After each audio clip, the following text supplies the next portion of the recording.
Que el Señor le bendiga.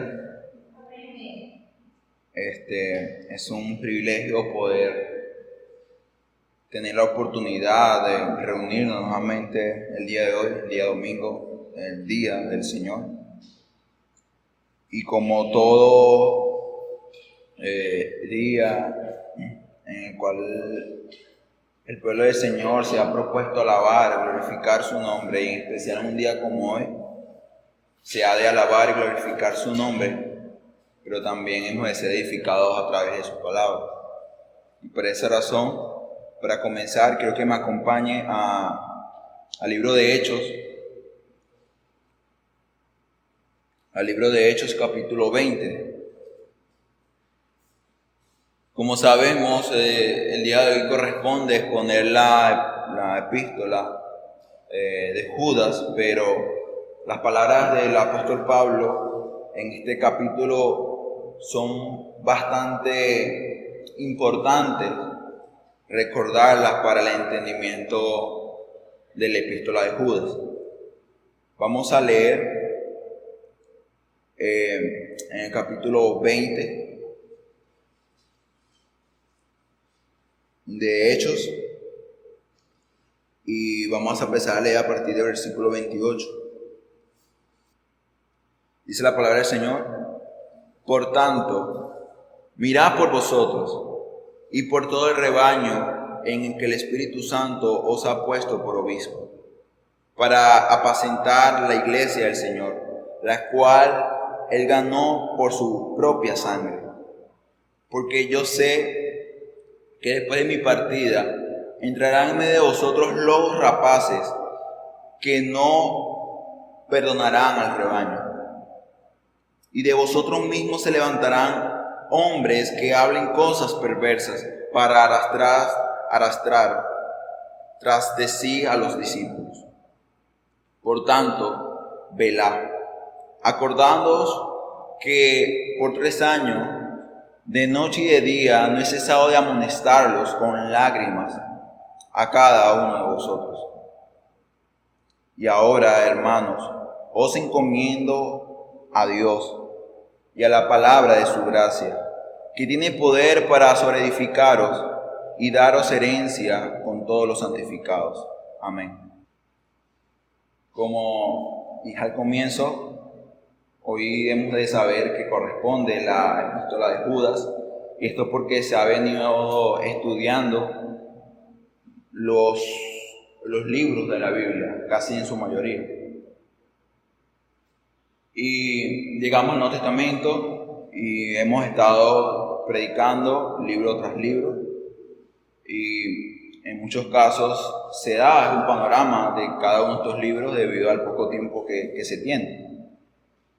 Pero quiero, en el nombre del Señor, que nosotros, igual a la audiencia de aquel entonces, tengamos el propósito de esta maravillosa carta. Antes de comenzar, quiero hacer una pregunta.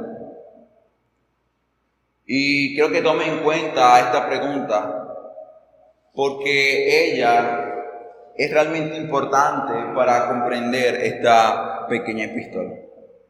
Esta pregunta es una pregunta bastante sencilla.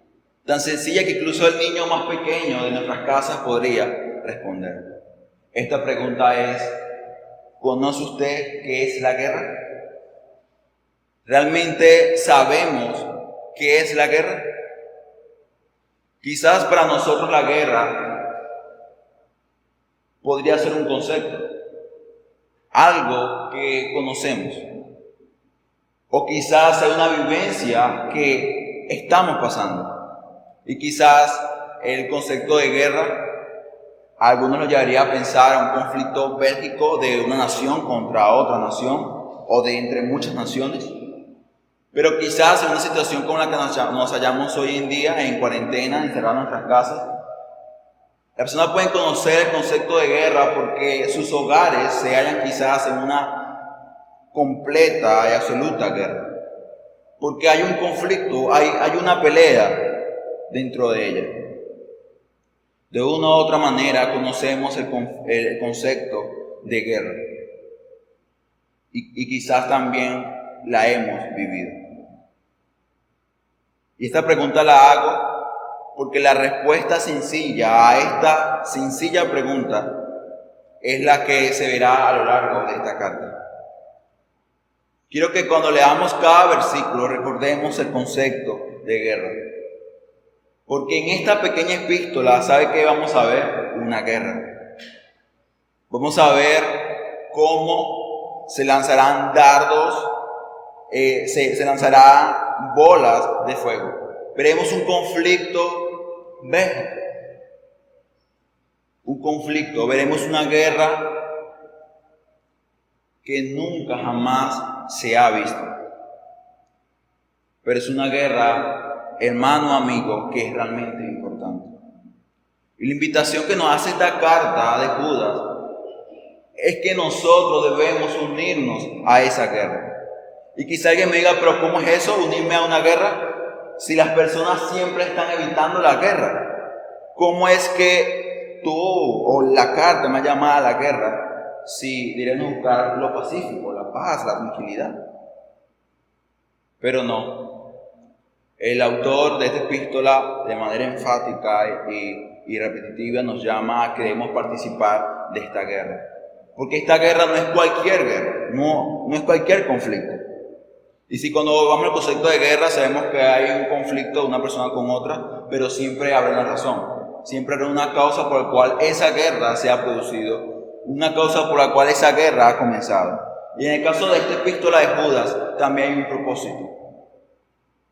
Y este propósito es la razón más grande y sublime por la cual nosotros debemos tomar partida en esta intensa guerra. Y esta razón es otra que la verdad. Muy pocas personas afuera de las iglesias locales, incluso dentro de la iglesia local cristiana, se dan cuenta de esto. No se dan cuenta que la verdad del Evangelio, a la cual quizás algunos de ellos, o muchos de ellos profesan tener confianza y fe, está siendo atacada.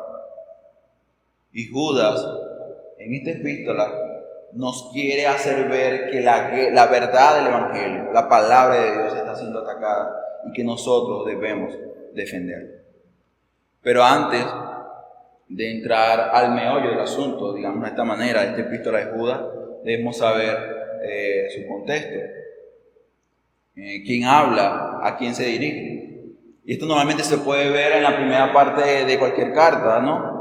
Porque es una epístola, es una carta. Y como se acostumbra en la antigüedad, el autor y el destinatario se hallaban en el saludo. Y el saludo siempre estaba al comienzo. Por esa razón, leemos esta epístola de Judas y nos hallamos, versículos 1 y 2, con una salutación, con un saludo. Y aprovecho esto para hablar un poco acerca de las estructuras de esta pequeña epístola. Esta epístola está estructurada en 4 partes. Primera parte, desde el versículo 1 hasta el versículo 4. La segunda, digamos, parte de esta epístola, del 5 hasta el versículo 16. Y del versículo 17 hasta el 23, y por último, la doxología. Leemos el saludo nos dice, versículo 1, Judas, siervo de Jesucristo y hermano de Jacobo.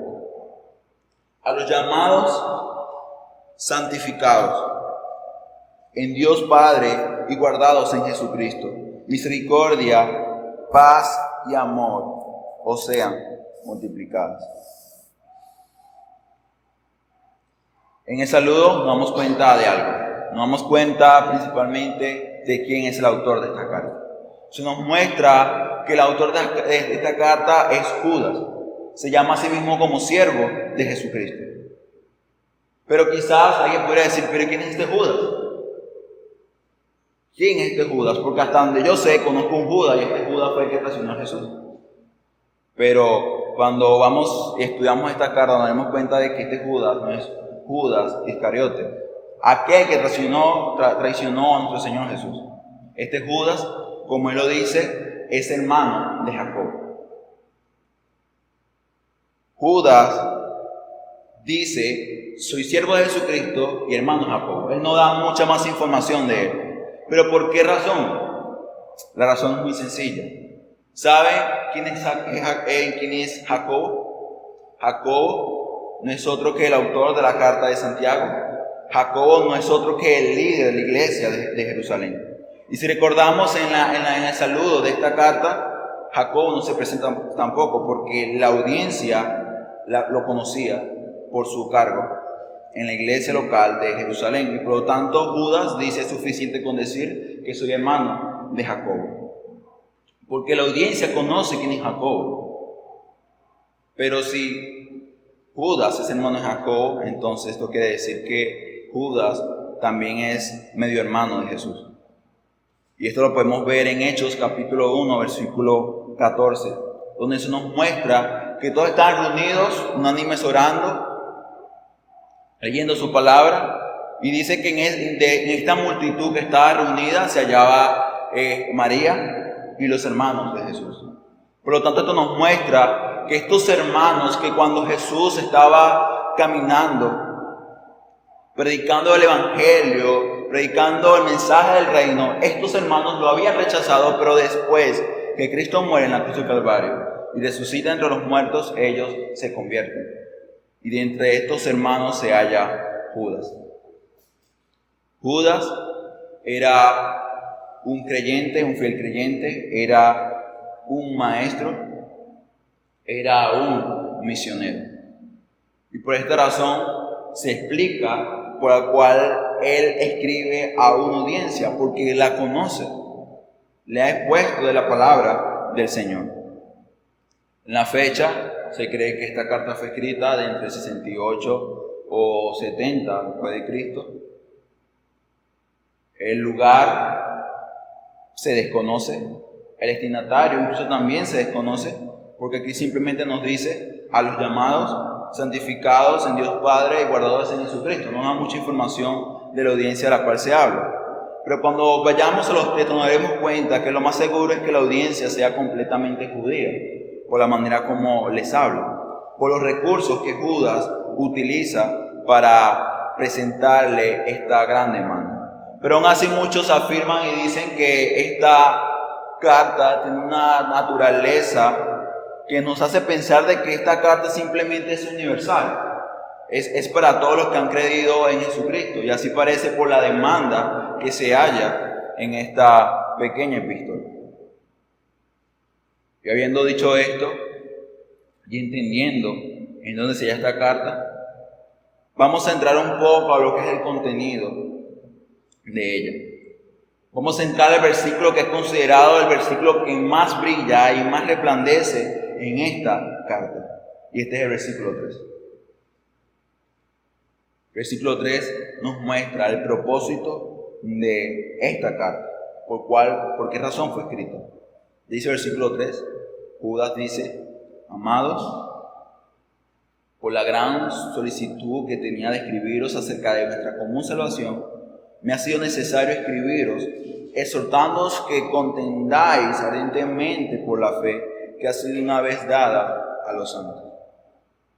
Judas nos dice por qué razón escribe esta carta. Judas dice: amados, o sea, queridos hermanos, yo tenía una solicitud. Judas dice: yo tenía un deseo ardiente por escribirlos, por escribirles a ustedes. Y quería, hermanos míos, hablarles de algo, hablarles de la común salvación. ¿Tiene sentido, no? Judas queriendo hablar con sus hermanos en Cristo acerca de la salvación que ellos comparten, porque dice de la común salvación. Somos hermanos, somos un pueblo, somos el pueblo de Dios, y por lo tanto compartimos tal salvación. Pero sucedió algo. Y lo que sucedió es que los planes de Judas de hablar con sus hermanos de la salvación habían sido interrumpidos. Judas pensaba escribir una carta de gozo, de alegría, una carta que le recordara a los hermanos acerca de cuán grande, de cuán maravillosas son las gracias que obtenemos en Cristo. Eso era lo que quería hablar Judas con sus hermanos. Pero ¿sabe qué sucede? Sucedió algo. Judas los dice: me ha sido necesario escribirlos en un sentido de exhortación. ¿Para qué? Para que ustedes peleen por la fe. Judas quería gozarse con sus hermanos, deleitarse con ellos. Pero, como él dice, era necesario, era una obligación para Judas escribirles de algo que estaba sucediendo en las iglesias, en esta iglesia. Judas dice: yo tenía un deseo, habla de algo que él quería, pero fue más grande la obligación que, digamos así, se le impuso por las necesidades de la iglesia local. Y esta necesidad era de que ellos pelearan por la fe. Y es interesante, ¿no? Porque Judas quería gozarse con sus hermanos, deleitarse con ellos, pero ya de un deseo de deleitarse con ellos se ha convertido en exhortación. Se ha convertido en demandas. Se ha convertido ya de una carta de gozo, alegría, quizás en una carta que por las duras palabras que Judas usaría, causaría mucho dolor a los hermanos, al ellos escucharlos. Pero recuerdan lo que dije al principio: estamos o deberían estar en una guerra. Y sabe, la guerra es cruda, la guerra es bastante difícil. Cuando uno ve quizás unas películas de esta de guerra, quizás uno puede ver quizás una persona que dice: yo quiero ir a la guerra, yo quiero pelear. Y los padres le dicen: pero ¿por qué? O sea, estás aquí tranquilo, no estás siendo expuesto ante muchos peligros, ¿por qué eso no te quedas en casa? Y ellos dicen: no, yo quiero pelear, yo quiero ser parte de esta guerra porque me siento inútil. Y quizás uno ve estas películas y uno dice: yo fuera de mi casa, o sea, yo no voy a exponerme ante tantos peligros. Pero la audiencia, los hermanos, están haciendo lo contrario de lo que quizás se ven en estas películas. Ellos querían quedarse en sus casas. Ellos no querían pelear. Y Judas los llama a pelear, pero creo que tomen en cuenta la manera como ellos deben pelear, porque esta epístola lo muestra. La demanda, hermanos, es que debemos pelear, pero Judas nos dice de qué manera se debe hacer esta pelea. Él dice que debe hacerse ardientemente por la fe. Judas dice: se está poniendo en juego la fe, pero esta fe no habla de una fe personal de la cual son partícipes todos los cristianos, sino de un credo. Habla de la verdad del Evangelio. Y Judas dice: esta guerra es tan difícil que ustedes deben ir a esa guerra a pelearla, pero con pasión, con deseo ardiente por la palabra de Dios. ¿Sabe por qué razón? Porque si vas a la guerra simplemente porque alguien te lo recomendó, porque alguien te lo dijo, ¿sabe qué vas a hacer? Lo que hacen los soldados cobardes. Ven el enemigo, ven su poderío, ven su capacidad para destruir, y ¿sabe qué hace el soldado? Deserta. ¿Qué hace? Se aparta. ¿Qué hace el soldado? Huye. Y eso exactamente puede pasar, o podría pasar con la audiencia y también con nosotros, si no tenemos un deseo ardiente y verdadero por la palabra del Señor. Si amas la fe, si amas el credo, si amas la verdad, estarás dispuesto incluso a dar tu vida por ello. Por esa razón, Judas dice: debe pelear ardientemente, de manera intensa, continuamente por la fe. Pero hasta este punto quizás uno puede decir: pero me está diciendo que hay que pelear, ¿pero contra quién? Porque una guerra es una guerra exactamente porque vas a pelear contra alguien. ¿Qué pasaría si usted incluso quizás puede ver, va a un ring de boxeo y ve un hombre bastante musculoso, con mucha fuerza física? Ve que está preparado, tiene sus guantes puestos. Y este hombre comienza a moverse en el ring y comienza a lanzar golpes al aire. Usted quizás puede decir, bueno, está practicando, no, está entrenando. Usted se acerca y le dice, ¿qué estás haciendo? ¿Estás entrenando? Y él quizás te puede decir, no, yo estoy peleando. Y quizás usted diría, este hombre está loco. ¿Contra quién estás peleando? Porque yo no veo a nadie en el ring. Y quizás esto puede causar mucha risa. Está lanzando golpes al aire. Y sabe algo, pongo esta ilustración porque es necesario conocer al enemigo. Hay que conocer la razón por la cual se debe pelear. Hay que conocer de manera extensa y de manera constante a aquel que nos ataca, aquel que ataca a la verdad. Por esa razón debemos conocer y darnos cuenta de quiénes son aquellos que están montados en el ring y están dando fuertes golpes. Y por esa razón el versículo 4 nos muestra el por qué se debe pelear. Incluso nos muestra por qué razón se debe pelear con un deseo ardiente, apasionado por la palabra de Dios, por la fe. Dice, porque algunos hombres han entrado de forma encubierta,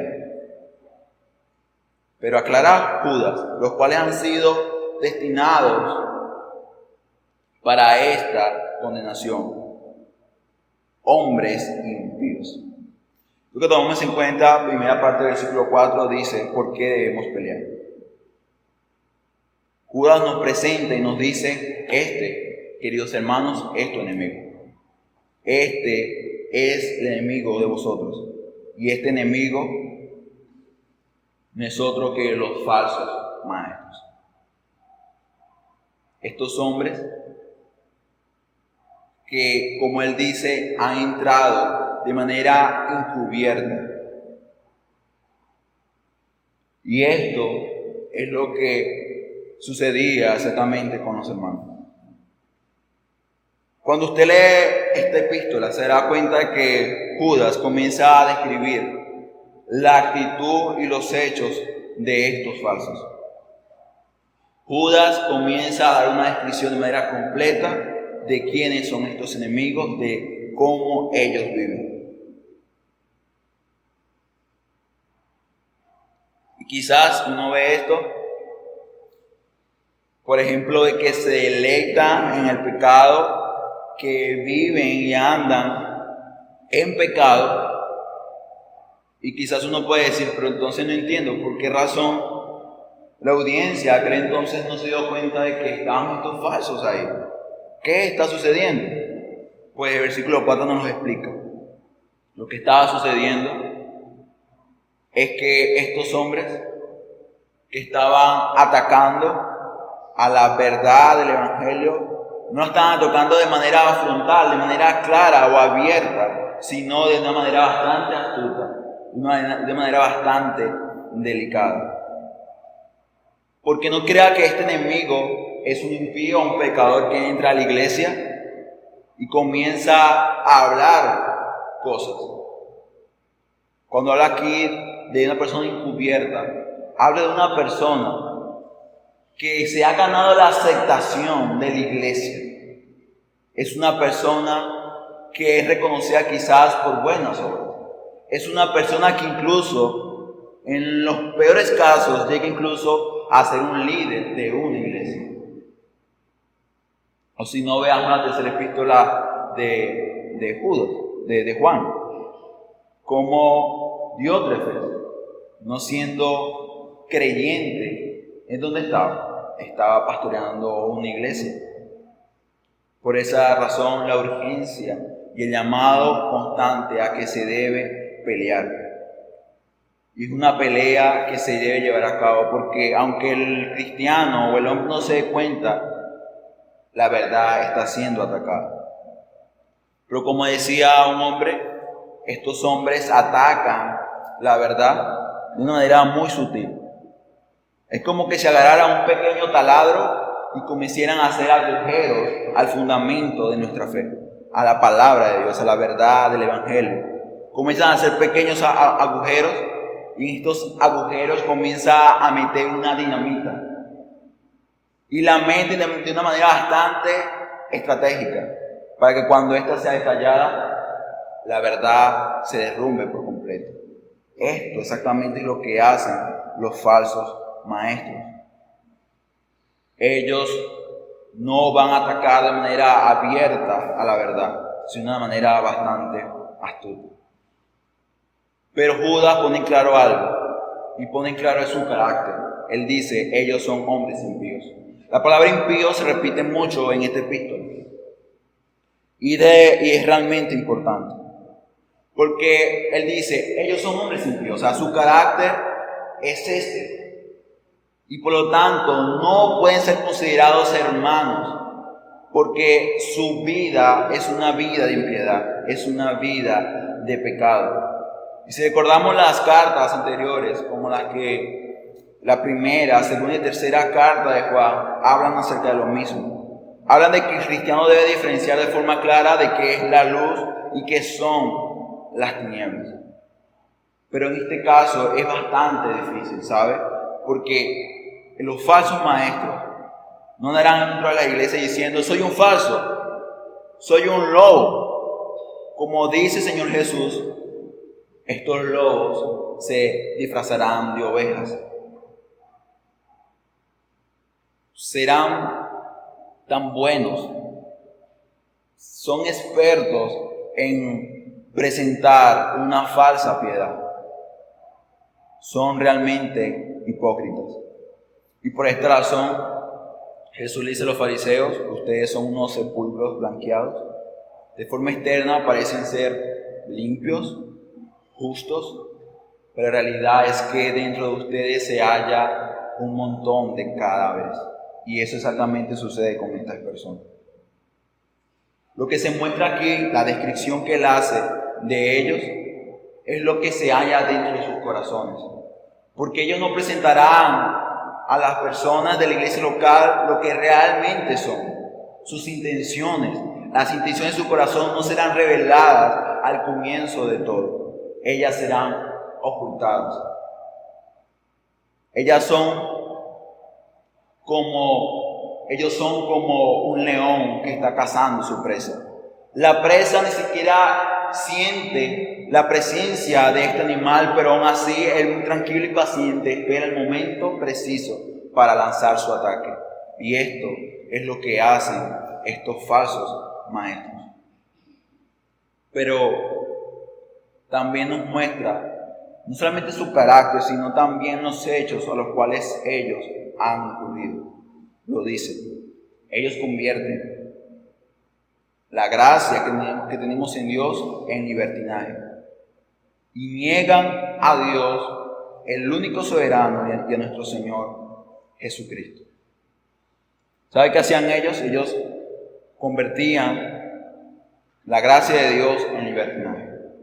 Ellos decían, somos salvos en Cristo, somos libertados. Y por lo tanto, ahora ya no hay condenación para nosotros y ahora podemos hacer lo que se nos plazca. Ellos convertían la gracia de Dios en una licencia para pecar. Esto nos hace recordar acerca de una doctrina, y esta doctrina es una doctrina del gnosticismo. El gnosticismo era una falsa doctrina que se promovió fuertemente en la iglesia primitiva, incluso se halla en nuestros días. Y esta doctrina promovía exactamente esto, una libertad falsa. Porque como dice el apóstol Pedro, ellos dicen o prometen dar libertad, o que hay libertad cuando ellos son esclavos del pecado. Judas, ahora en lo que queda de esta estructura, de esta segunda estructura, nos mostrará quiénes son ellos realmente. Y es que para una amenaza como esta, que siendo difíciles de identificar, si es necesario un instrumento bastante útil para estos casos, y este no es otro que la palabra de Dios. La palabra de Dios, la verdad de Dios, sería en estos casos como una lupa, la cual nos permitirá ver pequeñas cosas que quizás ante la vista de un hombre común no serían visibles, pero aún así la verdad de Dios revelará ella por sí misma quiénes son hijos de Dios y quiénes no lo son. Y cuando hablaba de que el versículo 4 nos dice que hemos pelear, pero con un amor y un fervor por la verdad de Dios, es porque estos hombres, hermanos, no van a atacar la verdad, no nos van a atacar con un fuego leve, con pequeñas cosas. Ellos tienen una determinación, esta determinación es dañar la verdad del Evangelio. Ellos se lo han determinado. Por lo tanto, nosotros no podemos subestimar la fuerza de nuestro enemigo, porque si no pasaría lo que pasa con cualquier ejército que subestima a su enemigo, serán derrotados. En esta epístola se nos mostrará algo que se halló en el comienzo de la iglesia y que todavía se sigue viendo, y esto es la apostasía. La apostasía significa desertar, alejarse, apartarse de. Y es que estos hombres, en otro tiempo, como dice la palabra, andaban o caminaban en la verdad, profesaban y hablaban de ella, y esto es realmente peligroso. Porque recuerden, ellos no son personas que vienen un día ocasional, un día domingo, van, vienen. No, son personas que están con nosotros. Personas que comparten con nosotros. Como lo dice el versículo 12. O sea, ellos están con ustedes, están ahí comiendo. Están con vosotros, compartiendo. Y por lo tanto, esto es lo que los hace más peligrosos, porque ellos conocen la verdad. Y como la conocen, se le hará muy fácil usarla, manipularla para su bienestar propio, sus intereses egoístas y pecaminosos. Y por esta razón es que Judas dice, hermanos, deben pelear. Como dice John MacArthur en su libro Verdad en Guerra, dice que es realmente triste que hoy en día muchas de las iglesias conocidas parecen pensar que los cristianos deberían estar jugando en lugar de estar en guerra. La idea de pelear por la verdad doctrinal es lo más alejado de los pensamientos de aquellos que asisten a la iglesia. Como dice este hombre, con tristeza podemos ver cómo muchas iglesias se dedican su tiempo para pensar en las actividades que harían durante la semana. Quizás un partido de fútbol, un concierto cristiano, pero se preocupan muy poco por lo que deberían estar haciendo. Y esto es defender la verdad del Evangelio. La segunda estructura nos presenta y nos mostrará cuán impíos y malvados son estos hombres. Y lo va a hacer a través de 3 ejemplos del Antiguo Testamento. Uno de estos ejemplos es la rebelión de Israel en el desierto. También nos presenta una escena donde él acerca de los ángeles rebeldes, aquellos que se rebelaron contra Dios. Y también con lo que todos conocemos muy bien, el relato de Sodoma y Gomorra.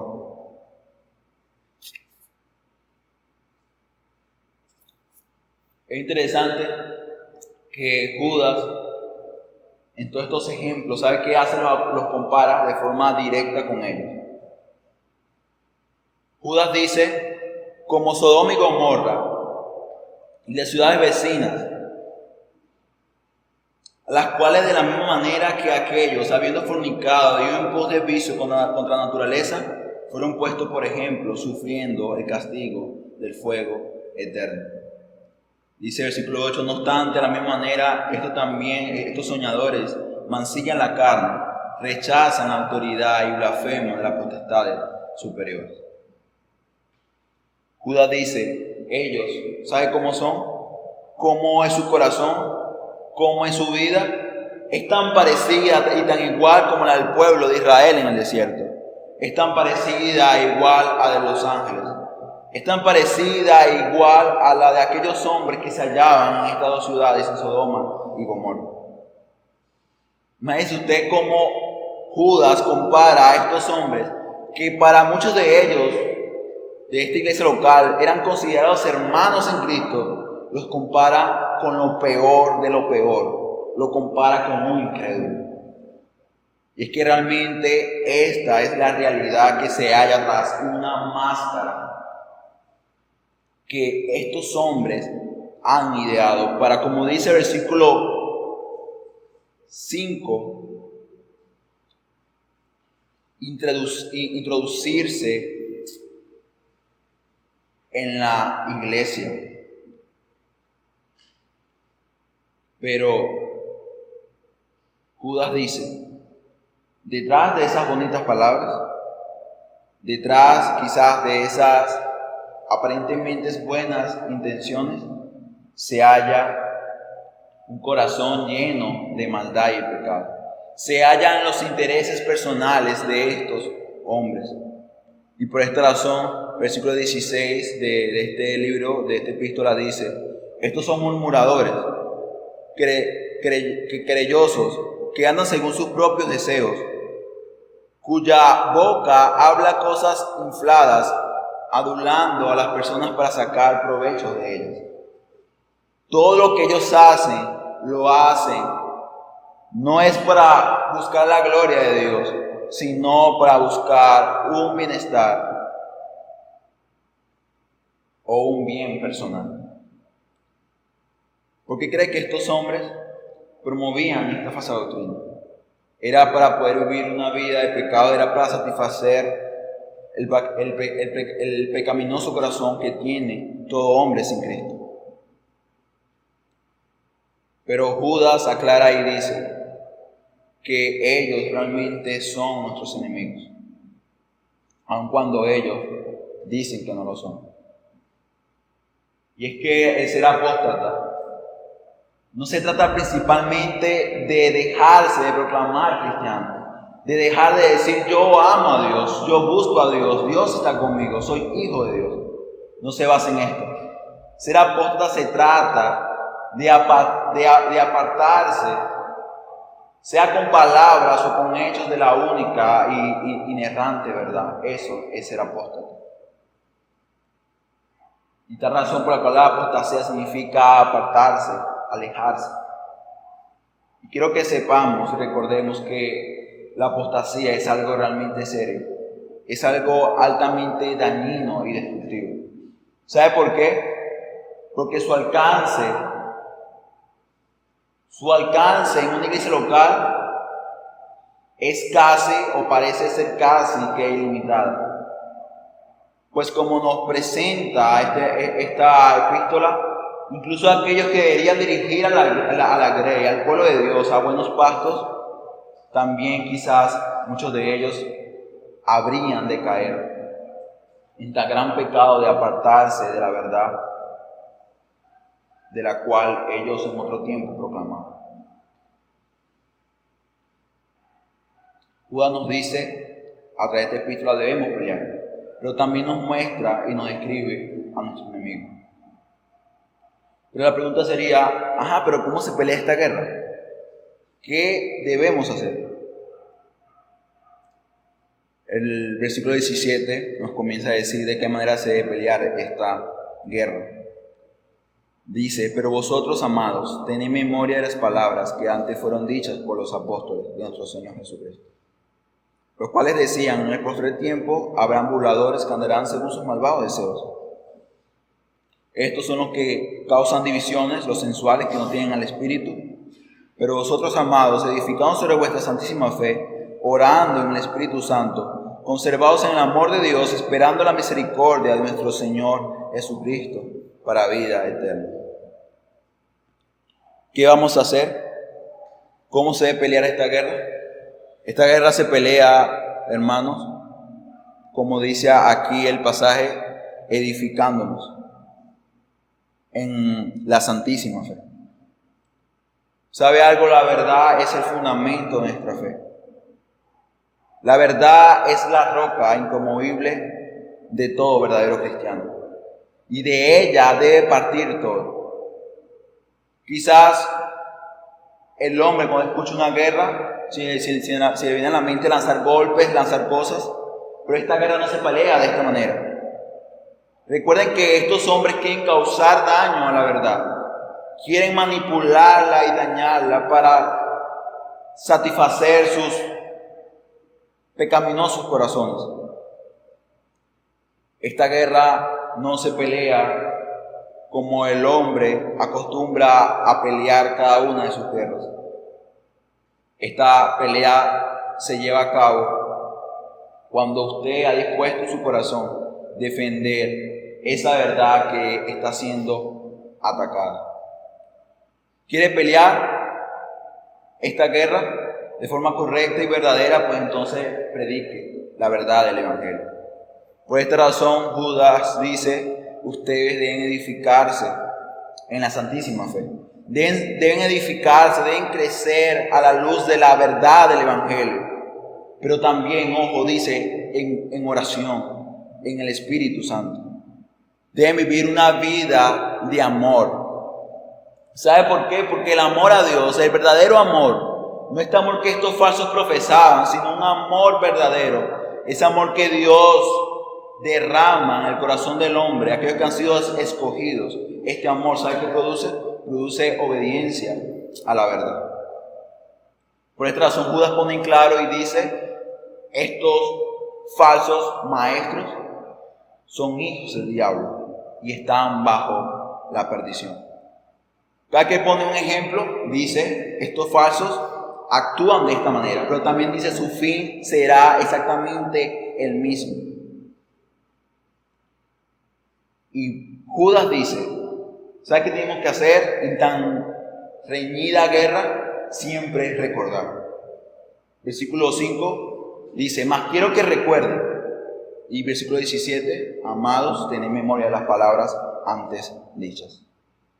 Judas aclara y dice, hermanos, esto de los falsos maestros, esto de la falsa doctrina no es algo nuevo, porque ya muchos hombres de Dios les habían advertido acerca de esto. Uno de ellos es el apóstol Pablo, como leí en capítulo 20 de Hechos, da una advertencia. El apóstol Pedro también en su segunda carta también da una advertencia. Capítulo 2, del versículo del 1 al 3 de la segunda carta. Juan también hace una advertencia en primera de Juan, capítulo 4, del 1 al 3. Y Pablo, incluso también en segunda de Timoteo, capítulo 3, del 1 al 9, hace esta misma advertencia. Incluso el mismo Señor Jesús también la hace. Y es interesante ver que a pesar de que habían habido muchas advertencias y llamados de estar prestos, de estar preparados para defender el Evangelio, aún así ellos estaban adormecidos, estaban muy tranquilos. Hermanos, hombres como estos pueden infligir y causar mucho daño. Y si no nos damos cuenta a tiempo de tan gran amenaza, la estabilidad espiritual del creyente, incluso iglesias locales, podrían ser debilitadas, incluso divididas. Por lo tanto, debemos recordar estas palabras y entender que debemos estar prestos para defender la verdad del Evangelio y que por ningún concepto o razón nosotros incluso debemos de tratar de aliviar el Evangelio pensando de que es muy fuerte o es muy rudo. ¿Sabe por qué razón? Porque si hacemos esto, caemos en apostasía. Y el fin de nosotros, en casos que nosotros llegamos a pensar de agregar o quitar a la palabra de Dios, sería el mismo fin de estos hombres. Sería el experimentar la ira y el juicio de Dios. Un hermano durante esta semana en el devocional compartió un texto en Apocalipsis, en el último capítulo de Apocalipsis, y hay una fuerte advertencia. Y esta advertencia es que si alguno quitare las palabras del libro de esta profecía, dice, Dios quitará su parte del libro de la vida y de la santa ciudad y de las cosas que están escritas en este libro.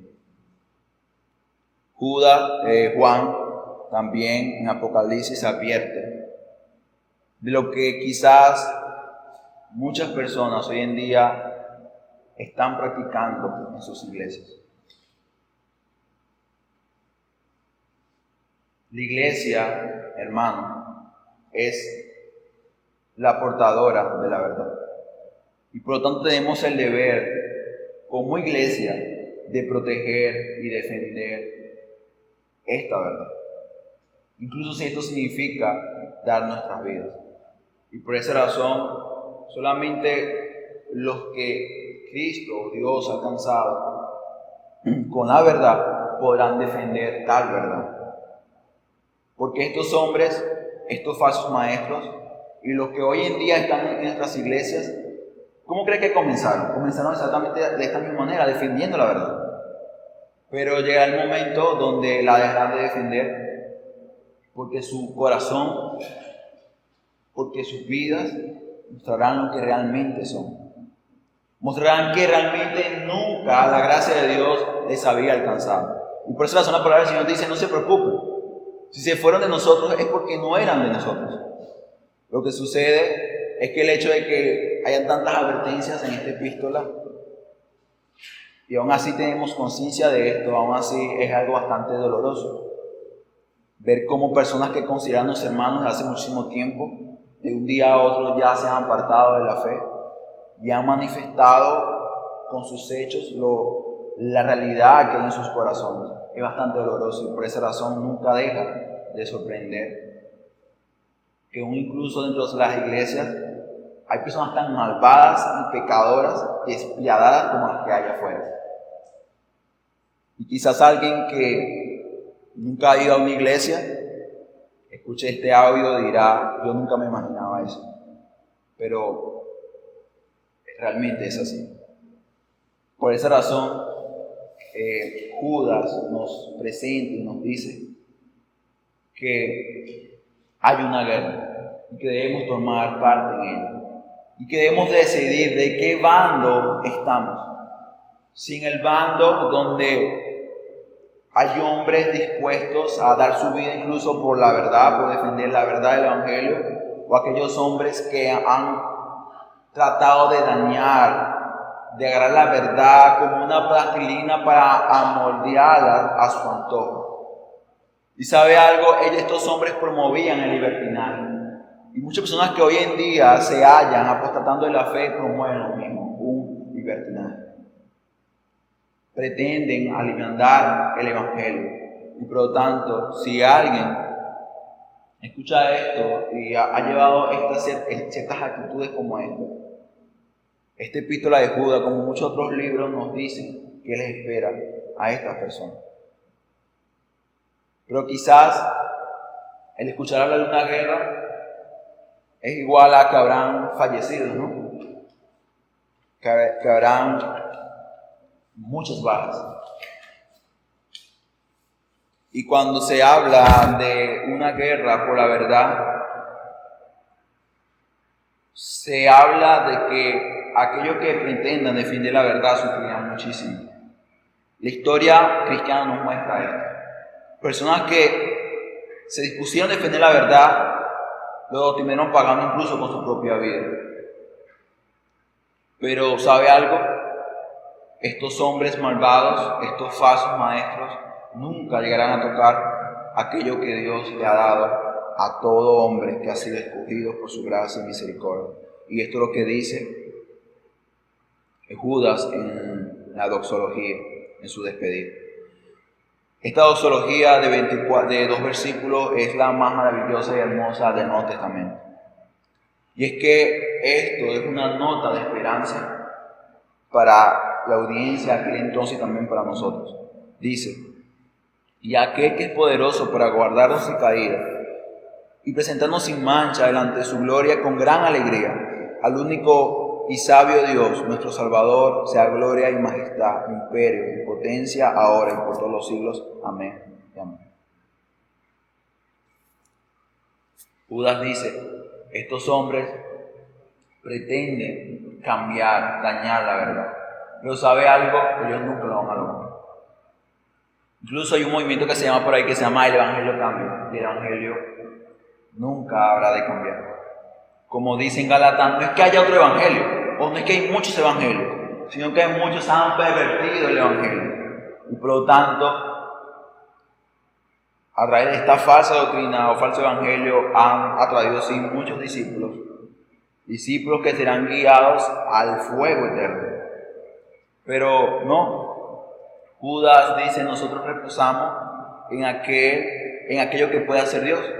Lo que Dios puede hacer, se lo aseguro, hermano, es salvar y guardar nuestra salvación, porque seguro estamos en Dios, seguro estamos en Cristo.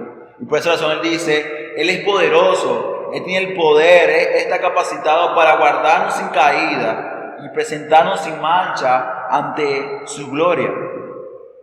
El fin de estos hombres, el fin de estos falsos maestros, falsos profetas, es incluso traerse consigo a los escogidos. Pero Judas nos dice: eso nunca será posible. Un cristiano, si no se da cuenta de que debe pelear o luchar, su fe sí puede ser debilitada por esta falsa doctrina. Incluso puede caer en cierta duda. Y a eso es lo que hace referencia Judas en las amonestaciones, cuando dice: y aquellos que están dudando, pues convéncelos, ayúdalos. Porque ciertamente se puede resbalar, algunos de los escogidos pueden caer en cierta confusión. Pero si es hijo de Dios, recuerde que la palabra de Dios, la verdad de Dios habita en su corazón. Y por lo tanto esto siempre nos llevará o lo llevará a esta persona a la obediencia de su palabra. Esto siempre lo llevará a Dios mismo, a la luz misma. Y por lo tanto, Judas dice: estos hombres podrán acabar con sus cuerpos, podrán destruirnos físicamente este cuerpo, pero nunca podrán tocar el mayor regalo que Dios ha dado al hombre, y este regalo es la salvación. Si recordamos lo que dice Efesios, dice: por gracia sois salvos. ¿Y esto qué es? Esto es un don de Dios, esto no es de vosotros. Y Judas da esta nota de esperanza y dice: nosotros esperamos su gloria, esperamos a Dios mismo, porque Dios mismo nos guardará y nos perseverará hasta el fin. Esta epístola de Judas nuevamente nos lleva a recordar a Cristo mismo. Nos lleva a recordar a Cristo porque Cristo nos habló exactamente de esto, de que habrían falsos maestros, que habrían falsas doctrinas. Pero también nos lleva a Cristo porque esta seguridad de salvación se es obtenida a través de Cristo mismo, a través de lo que Él hizo en la cruz del Calvario. Pero también porque la verdad que aquí se manda o se dice a la audiencia que deben defender es la verdad del Evangelio. El Evangelio nos presenta a Cristo mismo. El Evangelio nos dice: Dios salva a pecadores, y Dios salva a los pecadores a través de Cristo mismo. Y por esa razón es realmente importante que la iglesia de Dios, como portadora de esta verdad, la protege y la guarda. ¿Sabe para qué? Para que los hombres que están allá afuera, los que no conocen a Cristo, le puedan conocer a través de esta sana doctrina, a través de la palabra de Dios, no adulterada, no transversada, una leche no adulterada. Y por esta razón, el llamado siempre ha sido el mismo. El llamado siempre ha sido al arrepentimiento. Y Judas, lo que nos presenta a través del ejemplo de estos hombres, es a su vez un contraste de cómo debe ser la vida del verdadero cristiano. Porque si Judas nos dice cómo son los falsos maestros, pues entonces debemos también de saber quiénes son los verdaderos maestros o los verdaderos cristianos. Esto nos muestra que la gracia de Dios hace una demanda. Y esta demanda tiene una respuesta, y esta respuesta es para toda la vida. Y esta respuesta no es otra que la obediencia. Es el obedecer su palabra. En Juan, capítulo 14, versículo 15, el mismo Señor Jesús dice que aquellos que le aman obedecen sus mandamientos. Por lo tanto, nosotros, si realmente amamos a Dios, si realmente el amor de Dios habita en nosotros, pues esto nos llevará a vivir y andar en obediencia a esa verdad. Estos falsos maestros son unos ateos prácticos. Son hombres que quizás con su boca dicen: creo en Dios, creo en Cristo, Dios es mi Padre, pero en la práctica, la manera como viven y andan, lo están negando.